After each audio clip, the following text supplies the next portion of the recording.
عبادتیں تو ہو رہی ہیں لیکن لذت محسوس نہیں ہو رہی، نماز تو پڑھ رہے ہیں، مسجد تو آ رہے ہیں لیکن نماز پڑھنے میں مزہ نہیں، ہمارا دل دھڑک رہا ہے، چل رہا ہے، جب تک سانس رہے گی ہم زندگی گزارتے رہیں گے۔ حقیقی معنوں میں آپ زندہ ہیں لیکن مردہ لاش ہیں، حقیقی معنوں میں آپ کا یہ جینا نہیں ہے۔ روحانی اعتبار سے ہم آپ کے سامنے علاج بھی بتاتے ہیں، ہم نے آپ کے سامنے سمٹس بتائے، ہم نے آپ کے سامنے اسباب بتائے کہ ان اسباب کی بنا پر آپ کا یہ جو دل دھڑک رہا ہے لیکن حقیقی معنوں میں یہ مردہ ہے۔ ہم آپ سے کوئی بڑی لمبی چوڑی بل نہیں مانگتے، بس ہم آپ کے سامنے واعظ و نصیحت کر علاج کیا ہے۔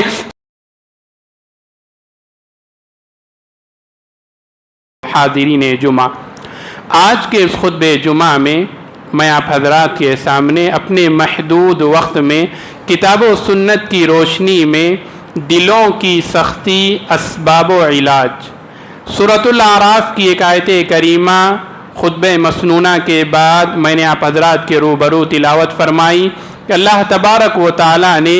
اس آیت کریمہ میں کہا کہ بہت سے انسان اور جنات ایسے ہیں جن کے لیے اللہ تبارک و تعالی نے جہنم کو بنایا ہے۔ اللہ نے کہا ان کے اوصاف کیا ہیں؟ رب العالمین نے کہا لہم قلوب لا یفقہون بہا،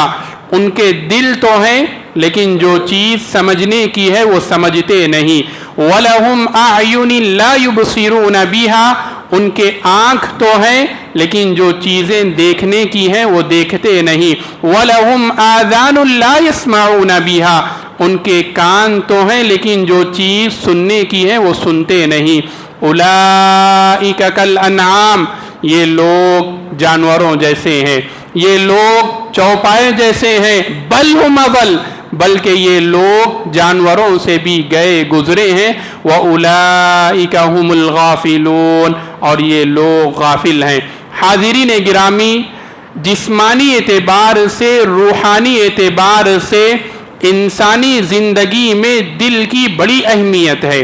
انسانی زندگی روحانی اعتبار سے، جسمانی اعتبار سے دل پر منحصر ہے۔ اسی لیے آپ دیکھیں طب میں، سائنس میں جو اہمیت دل کو دی گئی اس سے کہیں زیادہ شریعت اسلامیہ میں دل کو اہمیت دی گئی۔ کتاب و سنت میں پیارے نبی علیہ السلام نے بار بار یہ تلقین فرمائی کہ لوگوں اپنے دلوں کا جائزہ لو، اپنے دلوں کے تغیرات پر نظر ڈالو اور اس دل کو ہر طرح کے شکوک و شبہات سے اور ہر طرح کی گندگی سے بچا کر رکھنا ضروری ہے۔ اور پیارے نبی علیہ السلام نے لوگوں کو اس چیز کی نصیحت فرمائی کہ اس دل کی سلامتی کے لیے رب العالمین سے دعائیں کرو، اس لیے کہ ہمارا یہ دل رب العالمین کے دو انگلیوں کے درمیان ہوتا ہے، اللہ تبارک و تعالی جب چاہے اسے پھیر دے۔ دلوں کی سختی، اس کے اسباب کیا ہیں اور علاج کیا ہے؟ آخر وہ کون سے ایسے اسباب ہیں، وہ کون سی ایسی بنیادیں ہیں جس کی وجہ سے ہم کہتے ہیں کہ فلاں انسان کا دل بیمار ہو چکا ہے؟ دنیا کے اندر آپ دیکھیں کہ اگر انسان کا دل صحیح طور پر کام نہ کرے تو انسان فوراً بڑے بڑے اپنے شہر کے ہسپتال جاتا ہے اور ڈاکٹروں سے اپنے دل کا معائنہ کرتا ہے اور ڈاکٹر اسے چند اسباب بتاتا ہے، چند سمٹمز ہے تمہارے دل کے اندر جو تمہارا دل خراب ہو چکا ہے۔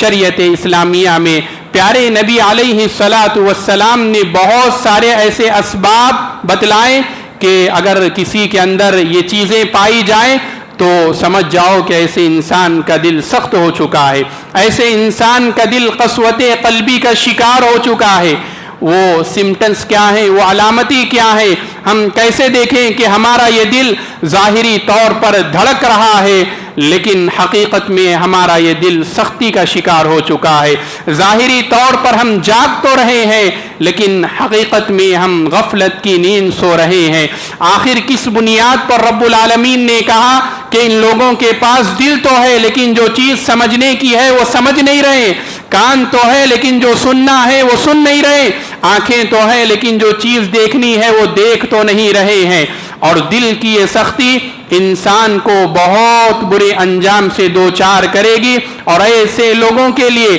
رب العالمین نے وعید سنائی۔ اللہ نے کہا فویل للقاسیات قلوبہم عن ذکر اللہ، کہ بہت سے لوگ ایسے ہیں اللہ تبارک و تعالیٰ کا ذکر ان کے سامنے کیا جاتا ہے، ایسے لوگوں کے لیے بربادی ہے، ہلاکت ہے، ویل ہے کہ ان کے دل سخت ہو چکے ہیں اللہ تبارک و تعالیٰ کے فرامین کو، پیارے نبی علیہ الصلوۃ والسلام کی تعلیمات کو نہیں اپناتے۔ اور رب العالمین نے قرآن مجید میں مومنوں کو جھنجھوڑتے ہوئے کہا کہ الم یأن للذین آمنوا ان تخشع قلوبهم لذکر اللہ، اے مومنو، اے ایمان والو، کیا تمہارے لیے اب بھی وقت نہیں آیا؟ کیا تمہارے سامنے اللہ تبارک و تعالیٰ کے آیات پڑھ کر سنائی جا رہی، آسمان سے وحی نازل ہو رہی ہے، تم اللہ تبارک و تعالیٰ کے معجزات کو دیکھ رہے ہو، حق کا کلام سن رہے ہو، کیا اب بھی تمہارے پاس وقت نہیں آیا کہ تم اللہ تبارک و تعالیٰ کے اس کلام کو سن کر تمہارے دل ریزہ ریزہ ہو جائے،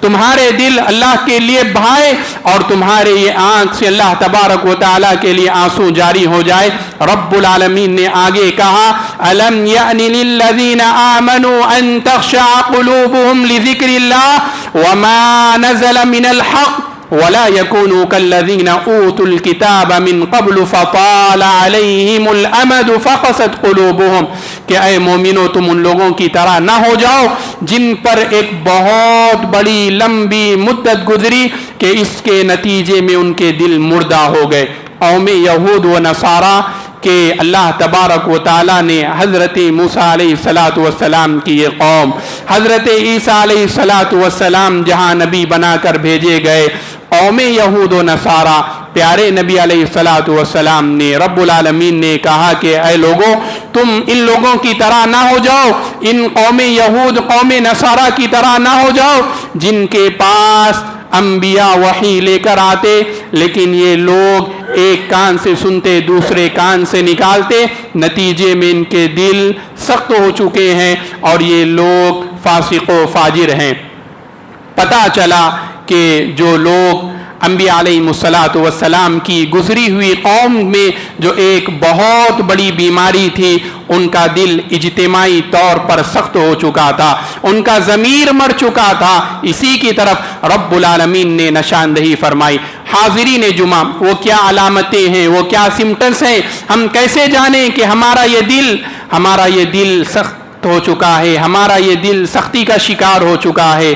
عبادتیں تو ہو رہی ہیں لیکن لذت محسوس نہیں ہو رہی، نماز تو پڑھ رہے ہیں، مسجد تو آ رہے ہیں لیکن نماز پڑھنے میں مزہ نہیں، وعظ و نصیحتوں کی مجلسیں ہو رہی ہیں لیکن ہم اس میں جانا پسند نہیں کرتے، کوئی یتیم ہمارے سامنے سے گزر رہا ہے اسے دیکھ کر ہم میں رحم نہیں آتا، ہمارے پاس بہت سارے مجبور و مسائل لوگ آتے ہیں، ہمیں ایک کان سے سنتے ہیں دوسرے کان سے نکال دیتے ہیں، آنکھ سے دیکھ کر بھی ہم نظر انداز کر دیتے ہیں، بہت سارے غربا و مساکین کی چیزیں ہمارے سامنے آتی ہیں، ہم ان کو حق دینے کے بجائے اپنا حق دبا لیتے ہیں، ہم اپنے بھائیوں پر ظلم کر رہے ہیں،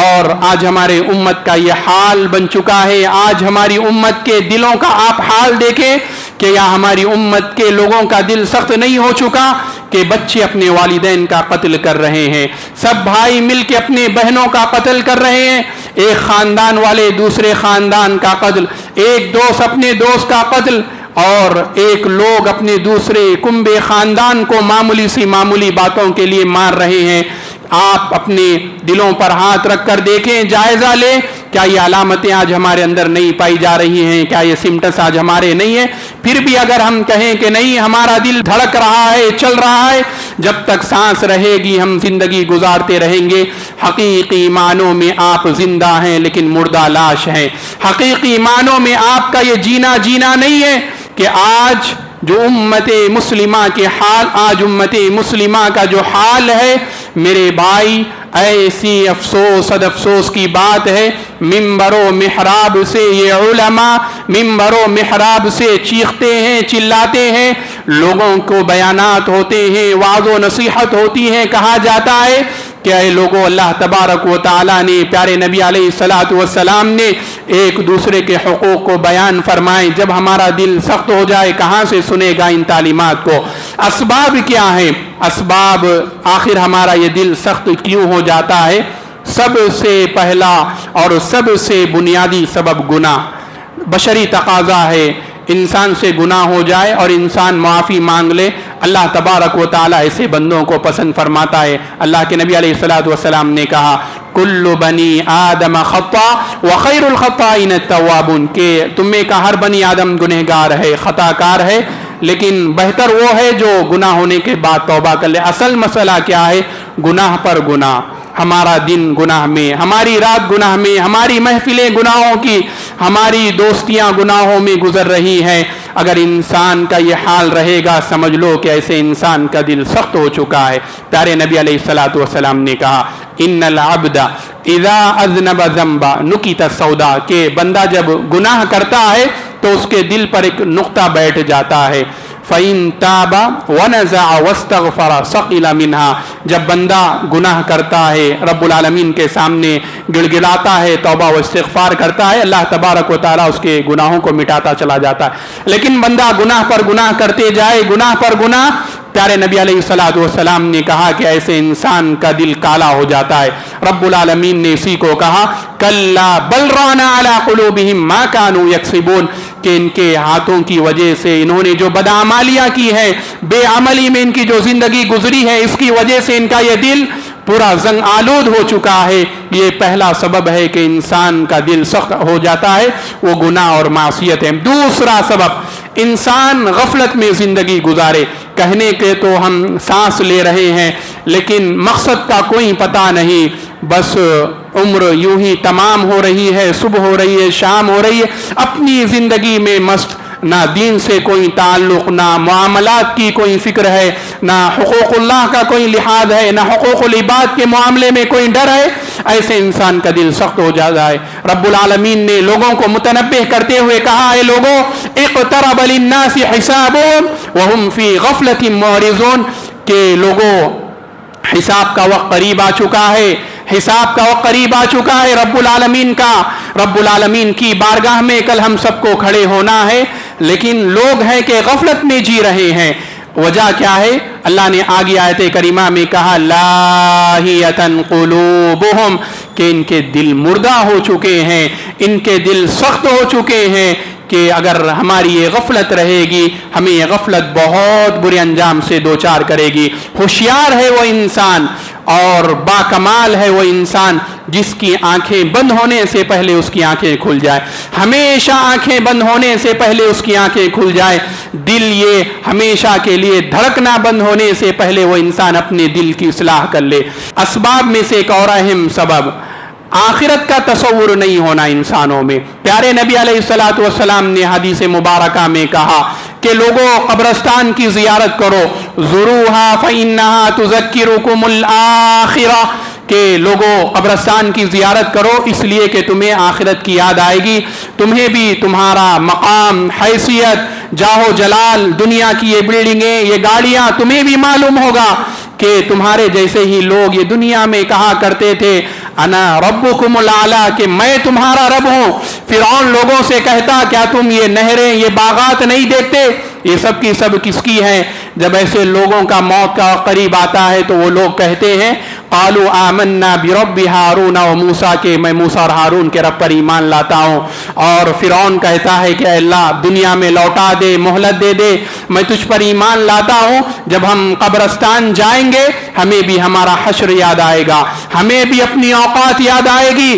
کہ ہم کیا ہیں، اس مٹی سے پیدا ہوئے، اس مٹی میں رہتے ہیں، اس مٹی میں دفن ہونا ہے۔ اللہ نے کہا منہا خلقناکم وفیہا نعیدکم ومنہا نخرجکم تارۃ اخری، پھر رب العالمین کی زمین میں رہ کر آخر تم کس اوقات کی، کس کبر و غرور کی بات کرتے ہو۔ آج امت مسلمہ کا کیا حال ہے؟ پیارے نبی علیہ الصلوۃ والسلام نے کہا کہ زوروہا فإنہا تذکرکم الآخرہ، کہ لوگوں قبرستان جایا کرو اس لیے کہ تمہیں آخرت کی یاد آئے گی۔ آج قبرستان جرائم کے اڈے بنے ہوئے ہیں، آج قبرستان جرائم کے اڈے بنے ہوئے ہیں۔ شراب نوشی کے لیے لوگ قبرستان جا رہے ہیں، چوری کرنے کے لیے لوگ قبرستان جا رہے ہیں، زنا کاری، بے حیائی کے کاموں کے لیے لوگ قبرستان جا رہے ہیں، اور بہت سارے غلط کاموں کے لیے آج لوگ قبرستان جا رہے ہیں۔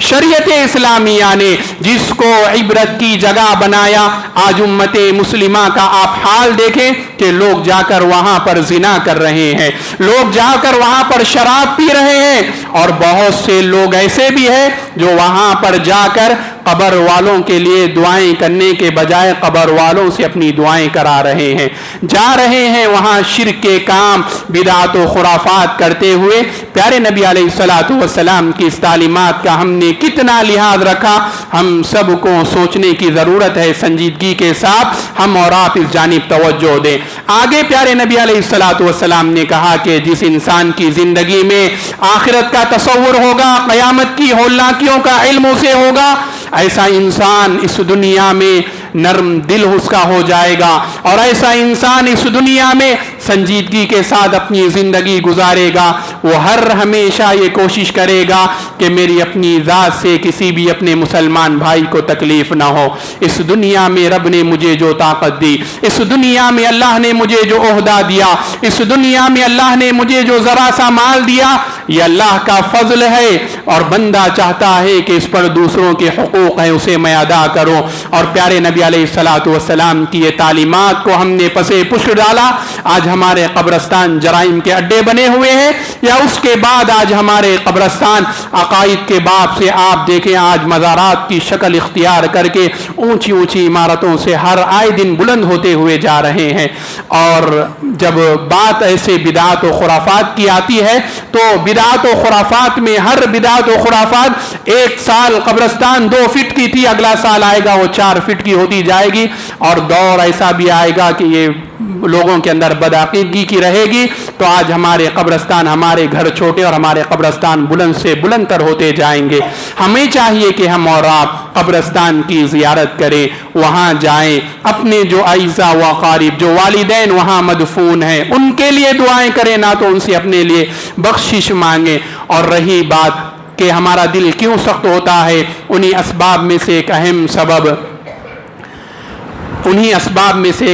سبب ہم اللہ تبارک و تعالیٰ سے وعدے کرتے ہیں، بندوں سے وعدے کرتے ہیں۔ کب کرتے ہیں ہم اللہ سے وعدے؟ ہم اللہ سے وعدے اس وقت کرتے ہیں، اے اللہ میرا یہ کام ہو جائے میں ایسا یہ کام کروں گا، اے اللہ مجھے یہ نوکری مل جائے میں 10 غربا کو کھانا کھلاؤں گا، اے اللہ میرا یہ کام ہو جائے میں مسجد کے لیے 2 لاکھ دوں گا، اے اللہ میرا یہ کام ہو جائے میں ایک مسجد تعمیر کروں گا۔ اللہ کے فضل سے، رب کی رحمت سے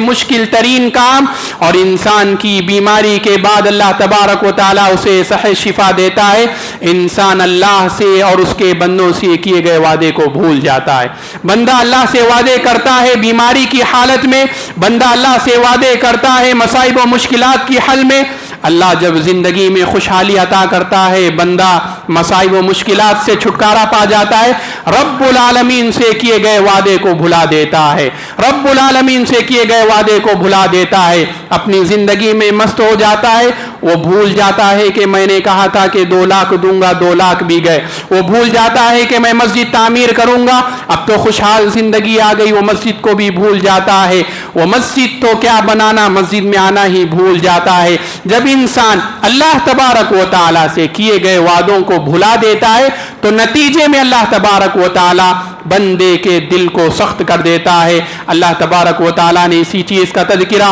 قرآن مجید کی آیت کریمہ میں کیا، کہا فَبِمَا نَقْضِهِم مِّيثَاقَهُمْ لَعَنَّاهُمْ وَجَعَلْنَا قُلُوبَهُمْ قَاسِيَةً، کہ یہود و نصارہ نے اللہ تبارک و تعالیٰ سے جو وعدے کیے، انہوں نے جب اللہ کی رحمت سے، اللہ کے فضل سے اپنے آپ کو صحیح پا لیا، صحیح سلامت ہو گئے، تو انہوں نے اللہ سے کیے گئے وعدوں کو بھلا دیا۔ وَجَعَلْنَا قُلُوبَهُمْ قَاسِيَةً، کہ بدلے میں، نتیجے میں ہم نے ان کے دلوں کو سخت کر دیا۔ ہمیں چاہیے کہ ہم اور آپ اللہ سے کیے گئے وعدوں کو نبھا کر چلے، بندوں سے کیے گئے وعدوں کو نبھا کر چلے۔ اسباب بہت سارے ہو سکتے ہیں، نتائج کیا ہیں، علاج کیا ہے کہ میرا دل سخت ہو چکا ہے، میرے اندر یہ سارے اسباب پائے جاتے ہیں، غریب میرے سامنے سے گزر رہا ہے، کوئی فرق نہیں، میں اللہ سے کیے گئے وعدوں کو بھلا چکا ہوں، مجلسیں واعظ و نصیحت کی مجلسوں میں میں بیٹھتا نہیں ہوں، اخیر میں اقامت ہونے کے بعد مسجد میں آتا ہوں۔ علاج کیا ہے؟ سب سے پہلا علاج اللہ تبارک و تعالیٰ کا ذکر۔ ڈاکٹر کے پاس آپ جاتے ہیں، ڈاکٹر آپ کا معائنہ، آپ کے دل کا معائنہ کرتا ہے، دنیا بھر کی فیس لے کر کہتا ہے کہ یہ بیماری ہے، یہ علامتیں، یہ سمٹمس ہیں کہ جاؤ علاج کراؤ، نہیں کراؤ گے تو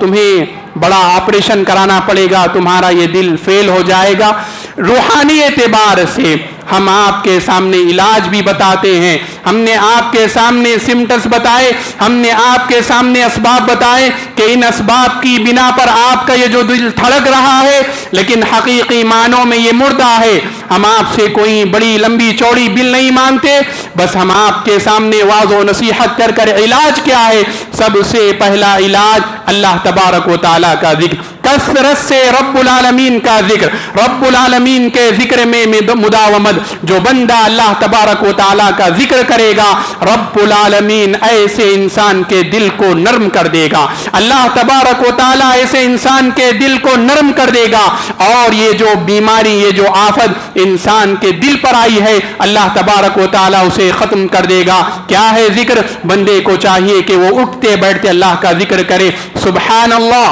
الحمدللہ، لا الہ الا اللہ، واللہ اکبر، سبحان اللہ وبحمدہ، عدد خلقی ورضا نفسی وزینت عرشی ومداد کلماتی۔ بہت ساری ایسی کتابیں ہیں، بہت سارے آج ہمارے موبائل فون میں PDF ہیں، بہت سارے ایسے صحیح عقائد، صحیح اسلام کی روشنی میں آیت تیار کیے گئے ہیں جن میں بھی دیکھ کر بندہ صبح و شام کے اذکار کا اہتمام کرے۔ الا بذکر اللہ تطمئن القلوب، کہ لوگوں حقیقی معنوں میں تمہارے دلوں کو سکون، تمہارے دلوں کی نرمی اللہ تبارک و تعالیٰ کے ذکر میں ہے۔ آج امت مسلمہ کا حال، جب دلوں کی بات آتی ہے، انسان کا دل جب ذرا سخت ہو جائے، انسان یہ دنیا کے ناچ گانے، یہ دنیا کے فلموں کی طرف جاتا ہے۔ رب کا کلام کہہ رہا ہے الا بذکر اللہ تطمئن القلوب، کے لوگوں تمہارے دلوں کو راحت، تمہارے دلوں کو سکون و اطمینان پہنچے گا اللہ تبارک و تعالیٰ کے کلام سے، پیارے نبی علیہ الصلوۃ والسلام کی تعلیمات سے۔ دوسرا علاج، ہمیں چاہیے کہ ہم اور آپ اللہ تبارک و تعالیٰ سے دعائیں کریں۔ پیارے نبی علیہ الصلوۃ والسلام کی بہت ساری ایسی سکھلائی گئی، بتلائی گئی دعائیں ہیں، ہمیں چاہیے کہ ہم اور آپ ان دعاؤں کا اہتمام کریں۔ کیا ہے دعا؟ پیارے نبی علیہ الصلوۃ والسلام نے کہا اللہم انی اعوذ بک من قلب لا یخشع، اے اللہ میں ایسے دل سے پناہ چاہتا ہوں جو تجھ سے نہ ڈرتا ہو۔ ہمیں انہی دعاؤں میں سے ایک دعا آپ نے کہا یا مقلب القلوب ثبت قلبی علی دینک، کہ اے دلوں کو پھیرنے والے تو میرے دل کو ایمان پر، اسلام پر پھیر دے، تو میرے دل کو نرم فرما، یہ جو سختی دلوں پر طاری ہو رہی ہے اسے دور فرما۔ سلف میں سے کسی کا بہترین قول ہے، انہوں نے کہا ہے کہ لوگوں جب تم اللہ تبارک و تعالیٰ کے سامنے اپنے ہاتھوں کو اٹھاؤ، جب تم رب کا کلام قرآن مجید پڑھو تو رویا کرو، رویا کرو۔ اگر رونے کی کیفیت پیدا نہ ہو جائے، اگر رونے کی کیفیت پیدا نہ ہو جائے، اگر تمہیں رونا نہ آئے، کم از کم تم رونے کی کیفیت تو پیدا کرو، اور اگر تمہیں رونے کی کیفیت بھی پیدا نہ ہو جائے تم اللہ تبارک و تعالیٰ سے اپنے لیے دل کا سوال کرنا، تم اللہ تبارک و تعالیٰ سے اپنے لیے دل کا سوال کرنا۔ تمہارے پاس دل نہیں ہے،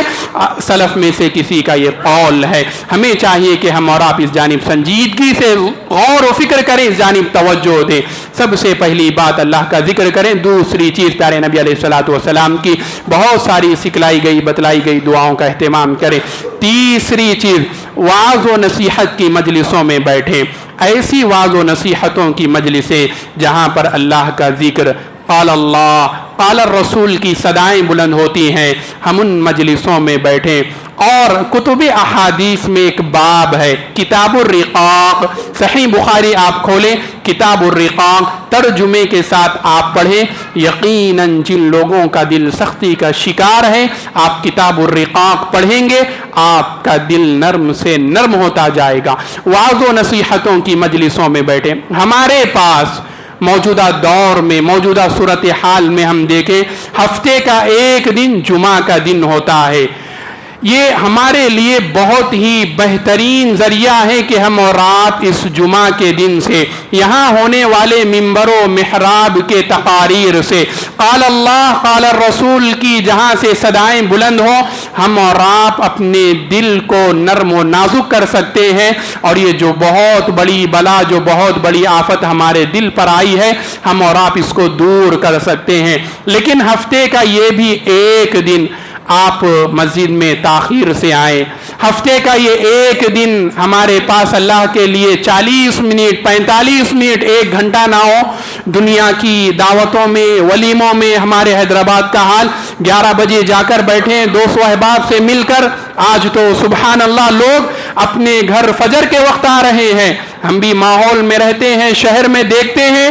آپ کے سامنے جو علاج ہے، جو اسباب ہیں اس کو بیان کرتے ہیں۔ اگر ہم ان باتوں کو ایک کان سے سنے دوسرے کان سے نکالے، ڈاکٹر آپ کے سامنے بتائے کہ آپ کا دل بیمار ہے، لیکن آپ باہر آنے کے بعد نہ تو اس سے دوا لیں نہ تو علاج کرائیں، وہاں پر آپ کا پیسہ بھی گیا، کوئی چیز آپ کو حاصل نہ ہوئی۔ اگر اس دنیا میں رہتے ہوئے آپ روحانی اعتبار سے اپنے دل کو مضبوط کرو گے تو آپ کا دل حقیقی معنوں میں ہم اور آپ ان سنی ہوئی باتوں پر عملی جامہ پہنائے، یقیناً ہمارا یہ دل نرمی کا شکار ہوگا۔ ہفتے کا ایک دن بھی ہم اور آپ لیٹ آئیں، دنیا کی محفلوں میں دوست یاریوں میں ہم اور آپ 2 گھنٹے پہلے پہنچے، 4 گھنٹے بعد واپس آئے اپنے گھروں کو، اور اللہ کے لیے پیارے نبی علیہ الصلوۃ والسلام کی تعلیمات سننے کے لیے ہمارے پاس گھنٹہ نہ ہو 1.5 گھنٹہ نہ ہو۔ اس سے بڑی بدقسمتی کی بات کیا ہو سکتی ہے کہ آپ نے بارہا سنا ہوگا ممبر و محراب سے علماء کہتے ہیں کہ دیکھو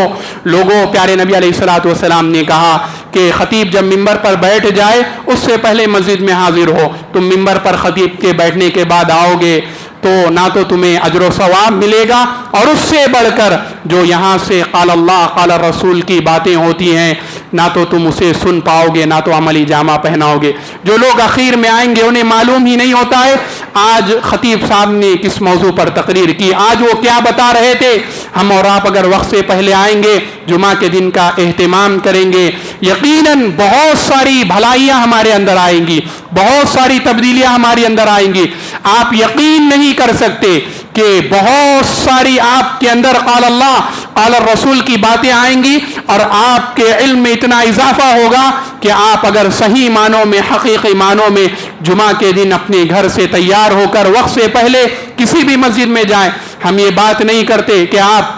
مسجد عثمان بن عفان میں وقت سے پہلے حاضر ہوں، میں جس مسجد میں خطبہ دوں آپ وہاں پر وقت سے پہلے حاضر ہوں۔ اللہ کے بندو، آپ جس کسی بھی مسجد میں جاؤ، لیکن یہ بات یاد رکھو کہ خطیب کے ممبر پر بیٹھنے سے پہلے جاؤ، اس کی باتوں کو سنجیدگی کے ساتھ بیٹھ کر ادب و احترام سے سنو، تمہارے اندر بہت سی بھلائیاں آئیں گی۔ تمہیں معلوم ہوگا کہ تمہارے اپنے دل کی کیا اہمیت ہے، روحانی اعتبار سے تمہارا دل کن امراض کا شکار ہے، اس کے اسباب کیا ہے، اس کا علاج کیا ہے۔ اگر تم تاخیر سے آؤ گے نہ تو تمہارے علم میں اضافہ ہوگا اور نہ تو تم اجر و ثواب کے مستحق ہوگے۔ یہ بات یاد رکھو، پیارے نبی علیہ الصلوۃ والسلام نے اس کی بڑی اہمیت بیان فرمائی۔ اگر ہم اور آپ ایسے ہی ان جمعہ کے ایام کو چھوڑتے جائیں گے، آج ہماری امت مسلمہ کا یہ حال ہے۔ ہم سوچتے ہیں ممبر و محراب کے ذمہ دار ہمیں عناوین دیتے ہیں کہ خطبات جمعہ کے تعلق سے آپ بولے، ہم کن کے سامنے کہیں؟ جب مسجد میں وہی 2 لوگ، وہی مصلی جو جنہیں معلوم ہے وہ آتے ہیں،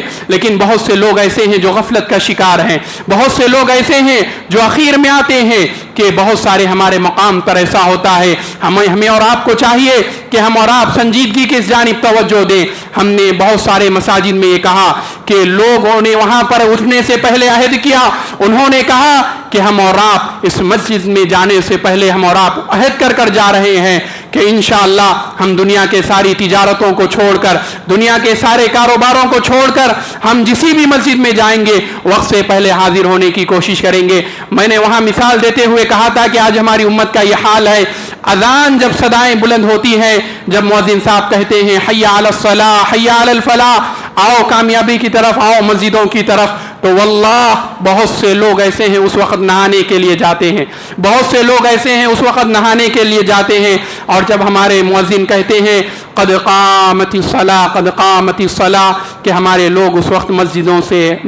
گھروں سے نکلتے ہیں، مسجدوں کی طرف آتے ہیں اور مسجد میں پہنچتے پہنچتے تلاش کرتے ہیں اپنی گاڑیوں کو، اپنی سواریوں کو لے کر کہ فلاں مسجد میں کتنے بچے ہیں، فلاں مسجد میں کہاں جائیں گے۔ پہنچتے پہنچتے امام صاحب کہتے ہیں السلام علیکم ورحمۃ اللہ، وہیں سے وہ لوگ پھر دوسری مسجد میں جاتے ہیں۔ ہماری یہ غفلت ہے، ہمارے دلوں کی سختی کی بنیاد ہے، ہمارے یہ دل سخت ہو چکے ہیں، ہمیں چاہیے کہ ہم اس جانب توجہ دیں۔ وقت ہو چکا ہے، بہرحال یہ چند باتیں تھیں کتاب و سنت کی روشنی میں جو میں نے آپ حضرات کے سامنے رکھی ہیں۔ آپ بھی عہد کریں یہاں اٹھنے سے پہلے کہ جس بھی مسجد میں آپ جائیں گے وقت سے پہلے حاضر ہوں، سورہ کہف کا اہتمام کریں۔ یقین جانیں آپ کے اندر بہت ساری تبدیلیاں آئیں گی، آپ کے علم میں بھی اضافہ ہوگا، اور اللہ تبارک و تعالیٰ کی رحمت بڑی وسیع ہے کہ اللہ تبارک و تعالیٰ آپ کو بڑے ہی اجر و ثواب سے نوازے گا۔ ہمارا یہ دل روحانی اعتبار سے اور جسمانی اعتبار سے بہت ہی اہمیت کا حامل ہے۔ ہمیں چاہیے کہ ہم اور آپ اس کے تغیرات و تبدلات پر غور و فکر کریں،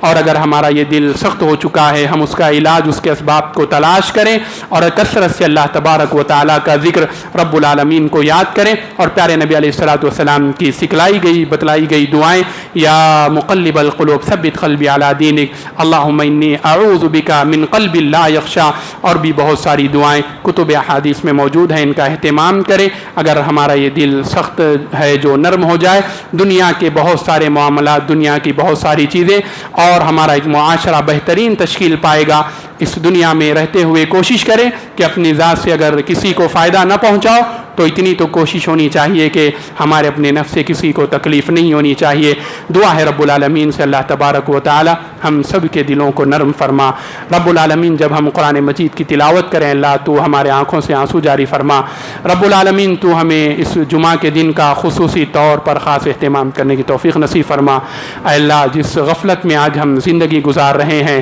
اے اللہ تو ہمیں اس غفلت سے دور فرما۔ اے اللہ تو ہمارے آنکھ بند ہونے سے پہلے حقیقی معنوں میں تو ہماری آنکھوں کو کھول دے۔ اے اللہ جن کے دل سخت ہو چکے ہیں، قسوت قلبی کا شکار ہو چکے ہیں جن کے دل، اے اللہ تبارک و تعالی ان کے دلوں کو تو نرم فرما۔ رب العالمین